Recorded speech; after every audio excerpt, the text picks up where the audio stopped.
So now there will be a debate. In fact, 30 hours from now, and there's a look inside the hall in St. Louis, there'll be a format that is quite different from the previous two. And the first time, moderators will be taking questions from the internet. 30 questions from regular voters, we're told. Donald Trump said this out about 2 hours ago, quote, "Certainly has been an interesting 24 hours." It'll be interesting again Sunday night. Adam Green co-founded the Progressive Change Campaign Committee. Adam Ellison, National Vice Chair of the Young Republican National Federation. And gentlemen, good day to both of you. Adam and Adam. So we're going to try and keep this straight.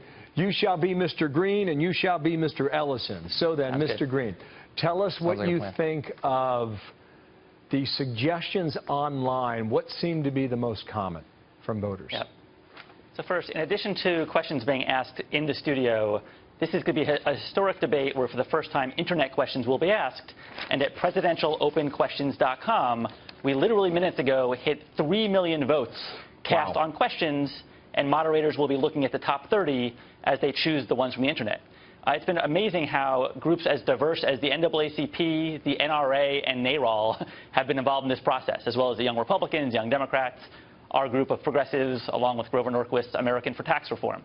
It's really been a diverse effort.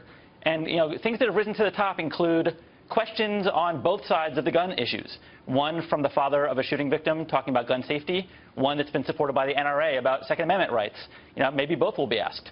There are questions about Social Security, about trade, about student debt issues. The bottom line is that, you know, while the groups in the coalition disagree on many issues, what we agree on is that it's a good thing if silly questions and gotcha questions are tossed to the side, and the questions that are most on the minds of voters are risen to the top and asked to candidates. So who do the moderators read those questions, or do the voters themselves voice it? How does that work? There's two halves of the debate. So for part of it, people in the room will ask whatever's on their mind, and that will likely be the most susceptible to the news of the day, including the stuff we heard last night.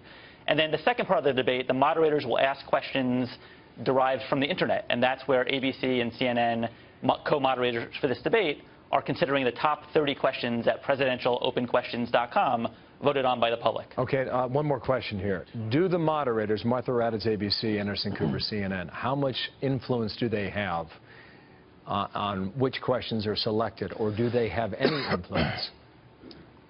They have a lot of influence. I mean, they are really driving the show. It was a big thing for them to commit to considering the top 30 questions at presidentialopenquestions.com.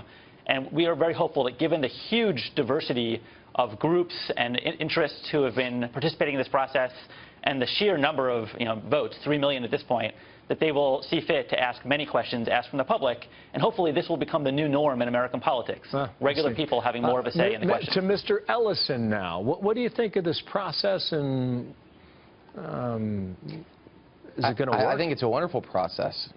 Absolutely. I think it's that hopefully the days are coming to an end where a moderator is more interested in making the candidates attack and scoring political points.